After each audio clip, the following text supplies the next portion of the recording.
Hello and welcome to another episode of Commonwealth News. We haven't uploaded in a little while, and that's because of some personal issues. However, we are now back and we're going to be uploading much more regular. This is of course the first episode since Russia's illegal invasion of Ukraine. However, I really should say Putin because of course he is the man behind it all. It is his fault that this war is going on, and he is expressly condemned by everyone at Commonwealth News. We stand in support of the Ukrainians who are now fighting for their freedom, fighting for their lives, and of course the Russian citizens who do not want this war and are against this war as well. I've been absolutely delighted with the response from the nation. The generosity showed by the public in donations of physical items and of monetary donations has been outstanding.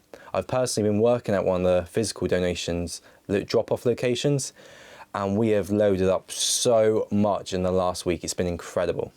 Before we get into this episode, which is a fantastic one, with former government minister Johnny Mercer MP, just going to quickly say you can follow us on social media at CW News Online. That is CW News Online. Right, let's introduce Johnny Mercer. So I would like to welcome our guest, former Army captain and now Member of Parliament for Plymouth Moorview. That's Johnny Mercer. Thank you very much for coming on. Hello. So I'm going to try and not sound too Wikipedia, but essentially you joined the Army in 2003 and you graduated from Sandhurst, which is British Army Officers Training Centre. And you then spent 11 years in the Army, 3 tours of Afghanistan, and progressed to the rank of captain. So we plan to discuss a few subjects which we've already had a little chat about.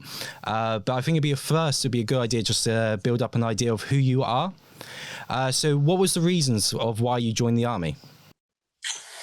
Yeah, I mean, look, I joined the military really to get away from home and play sport and make some friends and all the rest of it, and try and leave before there was a conflict. So, that was the general idea. But 9/11 happened when I was, going through training, and that changed what being in the military was for loads of people, really, and certainly it did for me as well.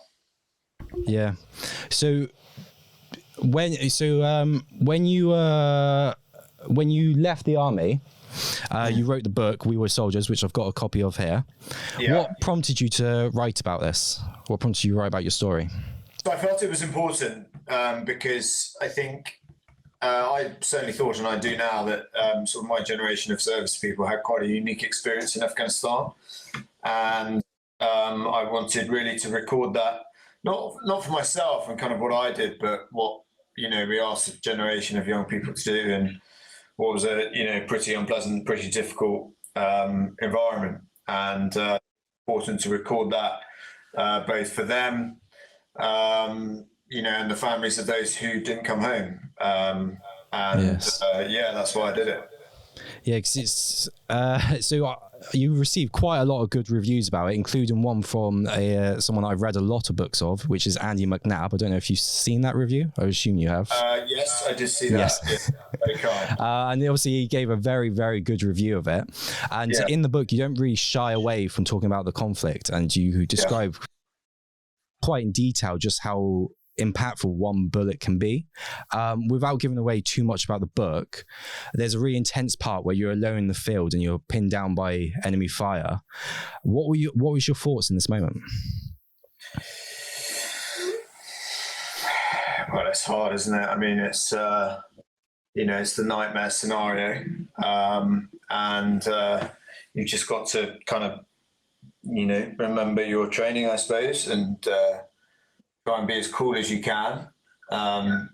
If you flap, you're going to die, right? So you've just got to try and be cool. The odds are stacked against you, but you just, you do your thing.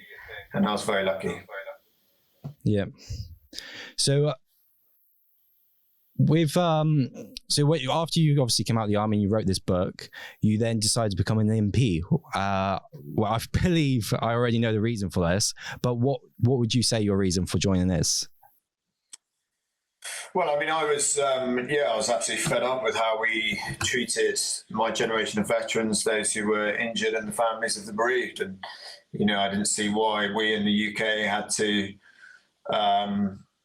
had to suffer such a poor quality of support from our government. And so I, thought about a lot of things, going working for a charity or the local authority or whatever it may be. And actually decided, if I really was going to change this, I needed to become an MP, get a platform, become an MP, and try and change it for, the hundreds of thousands, well, the millions of veterans in this country who feel pretty discarded by the government. And so that's what I did. And yeah, I stood in my home city of Plymouth. It's Plymouth Moor Views, never had a Conservative representative before, so it was always going to be an uphill battle. But I enjoyed it, and I learned a hell of a lot, and it kind of defined my political ideology, I suppose. Yeah, it was certainly a learning time. Yeah, so you quite quickly progressed. So you became the Parliamentary Undersecretary of State for Defence People and Veterans, which is quite a mouthful. Yeah. Do you want to talk a little bit about the reason why you left that role? Yeah, we'd obviously made a series of promises to veterans, and the Prime Minister did, and the Conservative Party did in their manifesto. And and I tried everything I could to try and deliver on those, but it was pretty clear to me that, I was becoming the last person in the room who wanted to deliver on them. We were always going to meet a moment where two pensioner veterans were being charged in a court in Belfast. The case was thrown out and so on, but that for me was there was no greater example of how poorly we treat our people than that spectacle, which was grotesque. And I told the Prime Minister a month before I was going that he had to do something. He had to try and honour one of his promises on these things. Unfortunately, it didn't happen, and my position became untenable because I had made these promises to veterans on behalf of the government, but the government wasn't prepared to follow through on it. So as that interface, my position was untenable, and unfortunately I had to go. Did you find it a very tricky decision to make? No. No, as in you had already made your mind up because you couldn't deliver on this. Yeah. Yeah, I was always there to get stuff done, right? And if I wasn't going to get stuff done, there's no point being there. Yeah. No, so speaking of someone who's got family who are Northern Ireland veterans, this is something that we follow very closely. But within your own party, have you found that you've had a lot of support for the stance that you took? Yes, of course, and particularly in the voluntary party and the wider party, and people's chairmen of associations and associations writing, what can they do? Everyone knows it's wrong, but the trouble is, in politics, you have to really fight for that space to get your message heard, deliver on this stuff. And, we're still in that space, I'm afraid, where people want to talk a good game about veterans. And I understand that. But in terms of delivery, they're not really committed to doing what's required to make this, for example, the best country in the world to be a veteran, which is the Prime Minister's ambition. That wasn't my ambition, that was his ambition. And we are obviously some way off that. So it wasn't a hard decision to make because, my integrity has been compromised, and, you can feel it when that happens. It's a very tangible moment. And I was off. I was disappointed. I didn't want to leave, but that's the way it goes.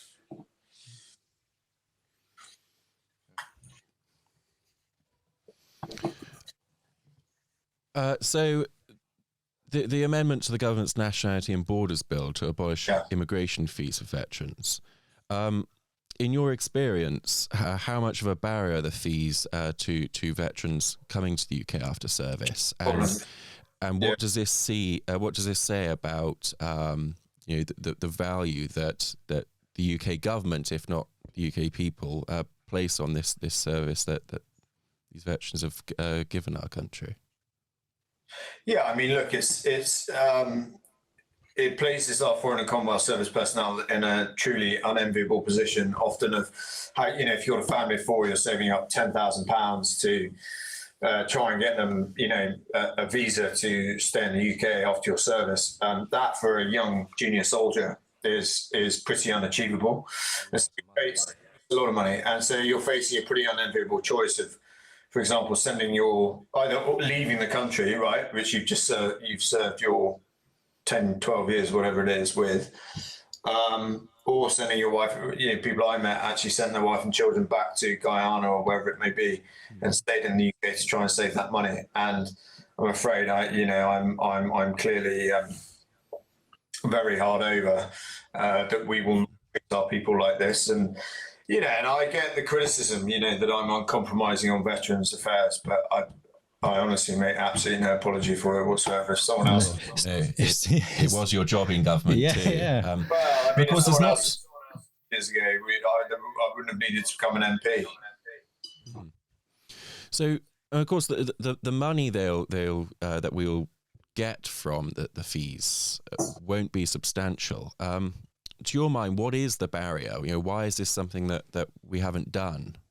There seems to be a bit of a mental block around the whole visa thing in the Home Office at the moment, and I don't know why that is. It's not a lot of money. It's not a lot of people. It's a moral issue, which is why you've seen people like Prince Harry intervene in the debate, because it's not politics. It's a moral issue as to how you treat people signed up to serve.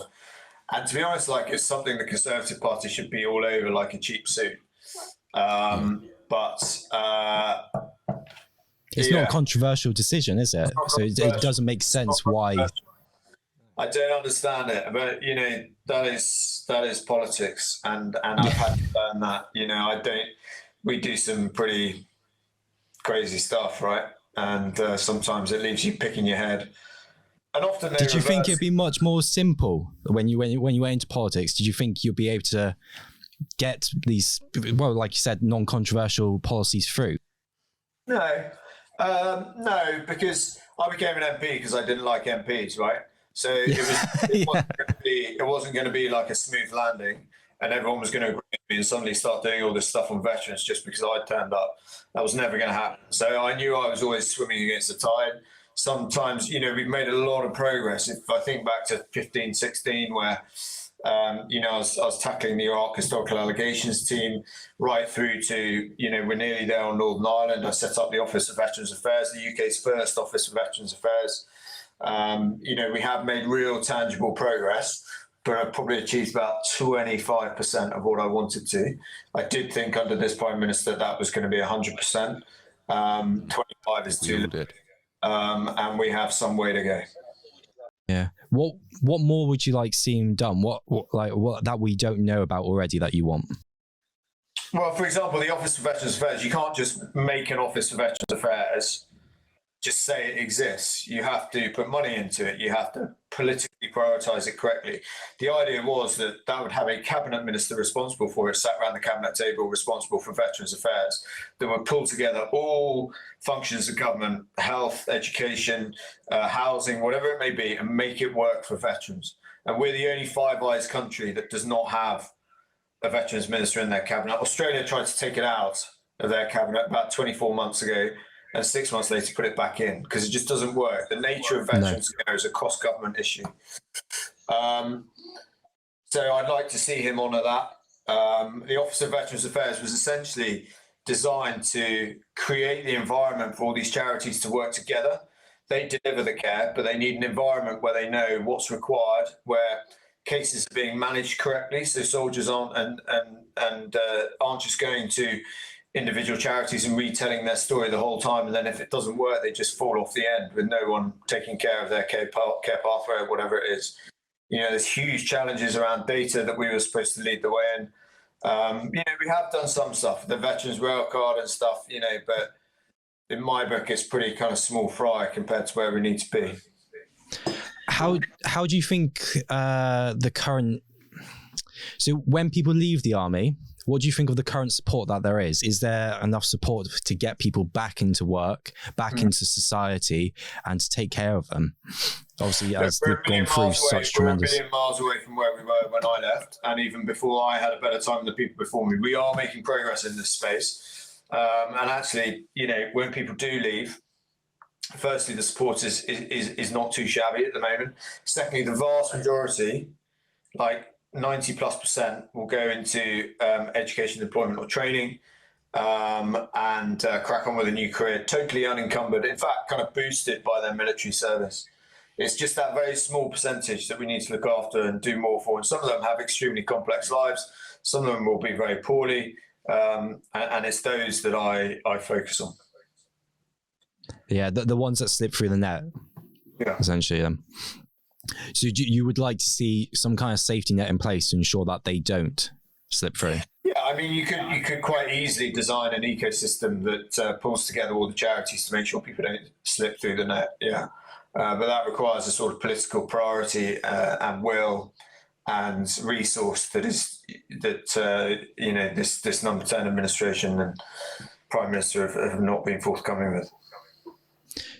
So for this to take place, do you see that it's going to obviously take some time, but do you reckon there's going to be more, you're going to need new leadership?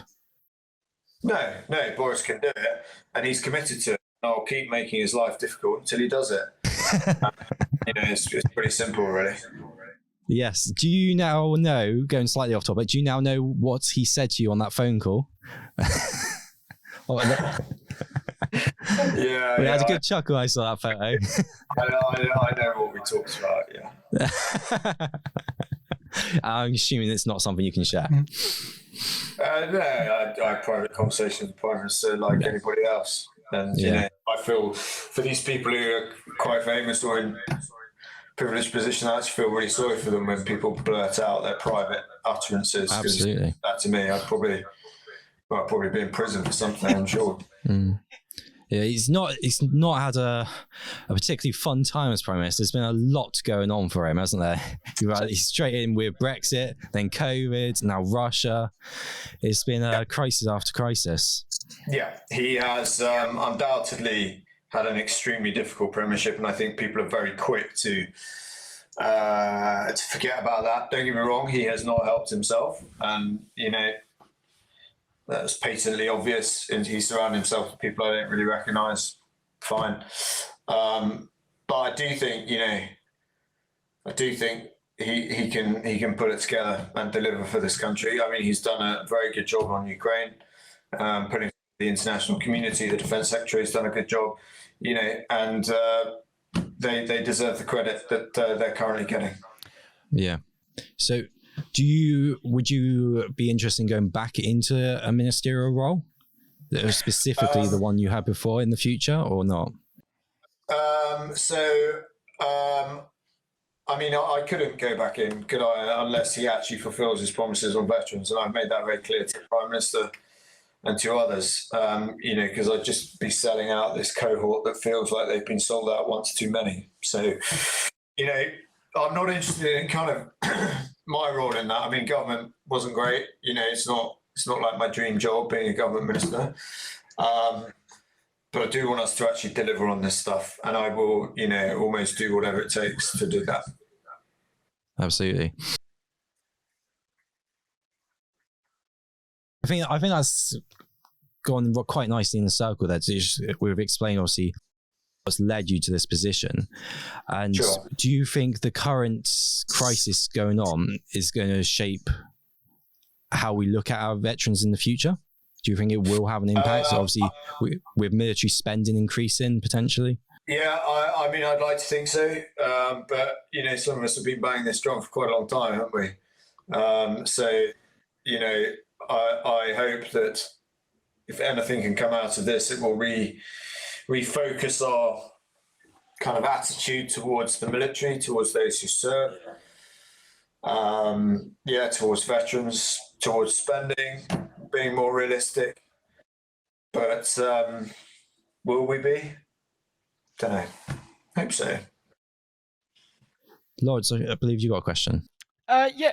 So I was going to ask around, obviously, with the whole Partygate thing, we've seen, obviously, the Conservatives dropped by up to 10 points in some polls. But in the last few days, obviously, seeing how quickly the government have responded to the Ukraine crisis and the terrible things that Russia are doing, obviously, the polls seem to be bouncing back up. Do you think that we are going to see sort of a bounce in the polls because of this? I think the polls I mean, the polls are fickle, right? They're always up and down they, anyway, aren't they? Yeah. and, I don't really want to be part of a group that kind of governs by polling, right? Otherwise, you don't have any conviction. You don't have any leadership. You're not trying to shape the country. You're just being shaped by events. So the polls are important, but we, not as important, I think, as everybody makes out. And we just need to be careful that we stick to, what we're trying to do in terms of our belief structure and what's good for the country, rather than chasing populist politics, which I think, unfortunately, we're seeing that actually that doesn't do any sort of long-term good for any of the countries that have populist politicians. And also, you can't impress everyone, can you? So you're always going to see decisions you make, especially around things like national insurance and things like that, are going to... Yeah, try and do difficult things. You're going to upset, of course. And it'd be pretty weak to just try and chase the likes all the time. You're trying to be a professional politician who's shaping and driving strategic change in the UK today. And to do that, of course, you're going to have to break a few eggs. I also think that if you go into politics to be popular, you're probably going into it for the wrong reasons anyway, aren't you? Yes. Yeah. No, it's good. It's good. Have you heard of much about CANZUK? Do you know the idea of CANZUK? Yeah. Yes, I have heard of it. What is your basic thoughts around it? You think it's something that could be... Talking about the Canadian, New Zealand, That's the one. UK. Yes, yeah. I think it's really positive, and I think this is the future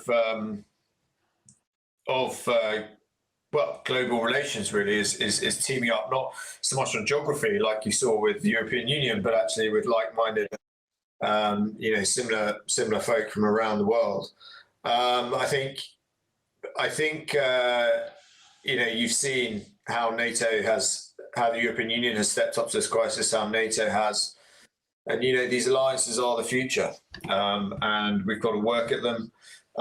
We've got to protect them. We've got to cherish them. But so do others in that environment. And it's been a real problem, the lack of spending in defence from other countries. And I hope that this particular scenario gives people real thought for that. And you've certainly seen that in Germany. I mean, a complete reversal on decades of policy towards defence spending changed literally overnight. So, and their neutrality. Of course, they've tried to stay neutral for almost everything until this point. Even with Nord 2, isn't it? Is that what the oil? What is that? Nord Stream 2. Nord Stream 2. Yeah, even with that, the whole time people say maybe you shouldn't go ahead with that because of Russia, but they did. So with the ambitions set out in the Integrated Security Review, do you think that perhaps our military spending matches the need for the ambitions the government have set out? No, I think the IR. I didn't rate the IR really. I didn't rate the decisions that came off the back of it. Thought a lot of it was quite dishonest, steering away from kind of, removing cat badge as one mess tin unit or whatever it is, because we didn't want the public outrage, and then reducing the number of people in each subunit. It just gives the guys more work for less buck, more time out of bed, more time away from their families. It's not really fair. So I wasn't particularly impressed. I think, clearly everything has changed. And, in the last 5-7 years, we've had all these epic events, but they are genuinely strategically altering events, and we need to keep up with the pace. So would you say that a greater emphasis needs to be made on our conventional forces rather than branching out into things like cybersecurity and a space force and the other sort of more expensive projects? The uncomfortable truth is you need to do it all. You can't do one and not the other. And the trouble is, if you overcorrect onto cyber and all the rest of it, which is, clearly we need to do, you are going to leave yourself exposed if you don't then retain. Mass has an effect all of its own, right? And if you're just going to whittle it down to 50,000 people, that is not going to be enough to run the defence systems the UK requires, one of which is always going to be mass. But this has been a trend, hasn't it, since the 2010 Security Defence Review?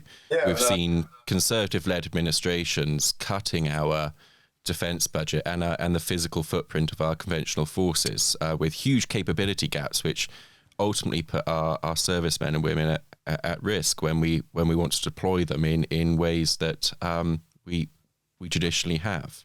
Yeah, I mean, it's not really one political party or other, because I obviously fought in the Afghan war under a Labour government, and that was pretty unpleasant in terms of our kit and equipment. Obviously, in 2010, yes, there was a reduction in defence budget, but then from 15, 16 onwards, it started creeping up again. I think we've always tried to do it on the cheap, and I've made that clear at every opportunity. I think it's a huge mistake, and I think it's being shown to be a huge mistake now. Yeah.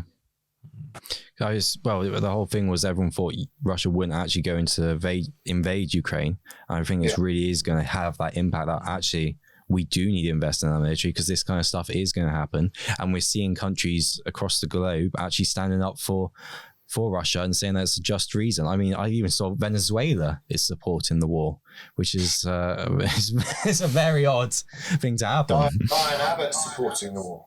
Yeah. Well, I don't think she's war, actually. She parrots Putin's. She defended Russia's reasons, didn't she? She blamed it on NATO. I wanted to correct that on the record. She does not defend the war, but she does seem to parrot the lines of the deal. Interestingly, bringing up Diane Abbott and some of the arguments of the left about defence spending and to what extent that makes our the world in which we live a safer place. Yeah. The argument is often put that our defence spending on things like Trident and on our conventional army, our navy, acts as an aggressive factor to our adversaries, and therefore we should disarm in order to make us a safer place. But in light of the current situation in Eastern Europe, do you think it's fair to say, sort of rather categorically, that the lack of political will across many European countries to meet their NATO obligations has actually made us a less secure place?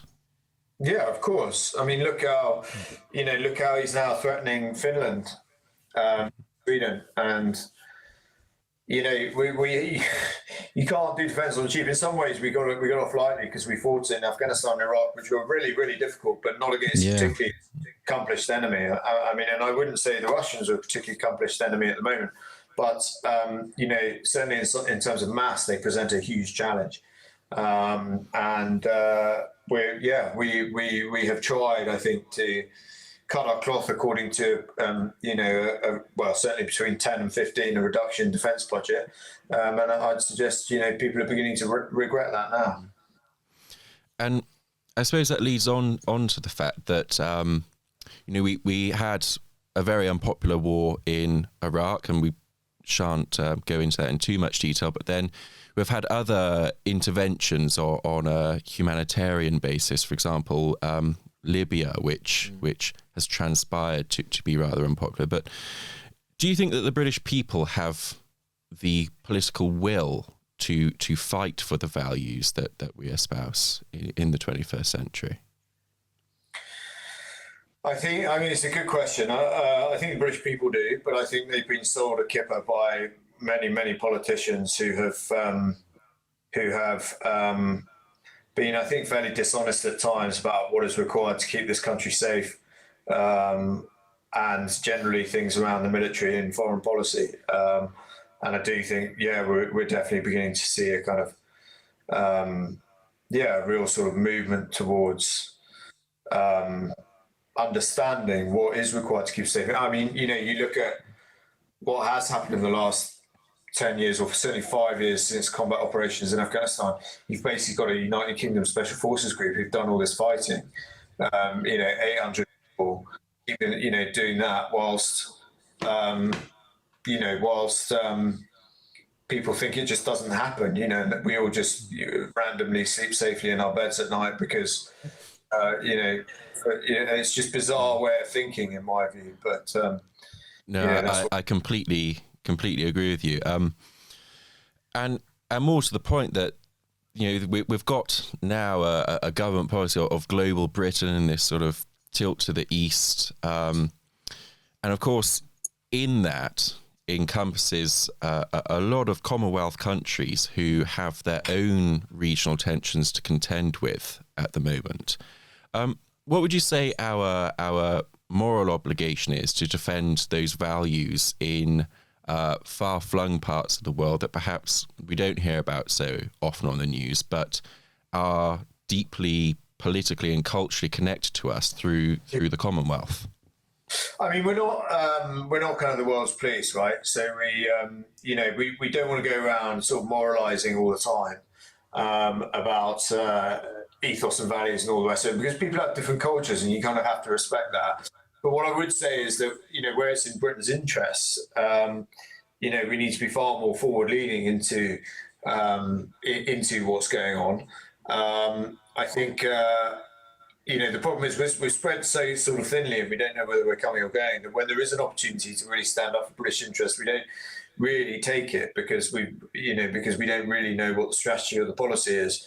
Afghanistan was an opportunity to maybe, obviously, if we're leaving Afghanistan, fine, but separate ourselves from some sort of chaotic withdrawal, and actually try and do it properly and bring as many people home as we can and things like that. And that, in a lot of our minds didn't really happen. So, I think, I think at times we have, allowed ourselves to be diminished on the world stage when we didn't need to. And obviously that, yes, of course, is this. When you talk about British interests, you make a very good point about the fact we're not the world's police, and perhaps that's been the mistake of a lot of British foreign policy, particularly in areas like the Middle East. We try to impose our values on vastly different cultures. But what would you say that our interests are overseas? Are they cultural? Are they the values that we espouse of freedom and equality, or are they more commercial, or should they be limited to commercial when being applied to countries with vastly different value systems? Yeah, I mean, look, when it's, I think it's a fair point, but I think we need to slightly be less, certainly in the foreign investment space when it comes to defence, for example. We're extremely moralistic about that. And all that happens is that the French or somebody else nick our contracts and we end up seeing off our country. So, I think there's wiggle room to perhaps try and win those arguments a bit more. For example, people get very upset about, trying to help the Saudis stop killing people in Yemen by helping them with precision-guided munitions, and so that they don't use dumb munitions and kill loads of people and so on. And that can easily be mistranslated. Now, I'm no fan of the Saudis, and I don't particularly support that policy, but there's a nuance there that actually, is it better to try and help these people be professional and do things, rather than just leave them to it and watch them kill hundreds of thousands of people? Depending on the rights or the wrongs of the argument, obviously legal action and all the rest of it. And finally, do you think we discuss these issues in public policy enough? And when we watch political programs on the television in the UK, often they're rather domestic in nature until there's a flashpoint overseas. But do you think we discuss the nuances of how difficult it is to conduct international relations? Maybe particularly since being in the European Union, we haven't had to focus much on foreign policy. Do you think that will change? I think that's really fair. I think that what's happened is that Brexit has made us so sort of inward focusing on huge issues, and it became so sort of divisive. And not only was it about Europe, it then became about all these other issues that people tied to it. I think, of course, we've become very introspective. And the problem with that is that when things happen, we can be a bit slow to react. And I think, obviously, that was the case in Afghanistan. I think we've done a good job on the Ukraine. But, we need to keep our eye on the ball. Yeah. Thank you. Yeah, so I just wanted to say, obviously in the early 90s, Ukraine committed, didn't they, to full disarmament, including the strategic weapons in exchange for economic support and security assurances from the United States and Russia. Clearly, Russia have obviously broken this agreement, haven't they? But do you think the US are going far enough to meet their promises? And if not, what else can they do? Well, no. I mean, how are you going to convince? How are you going to convince other countries that are looking to disarm nuclear weapons and things like that? How are you going to convince to do it if you gave that pledge to Ukraine? You gave that specific pledge around Ukraine's sovereignty. Give up nuclear weapons and we will, protect your sovereignty. And then you singularly fail to deliver on that. I mean, what message is that going to send to other people who are trying to acquire nuclear weapons? So has the West done enough? I don't know. I think the nature of conflict changes all the time. I think this conflict is changing. Obviously, we don't want to have a nuclear confrontation. That goes without saying.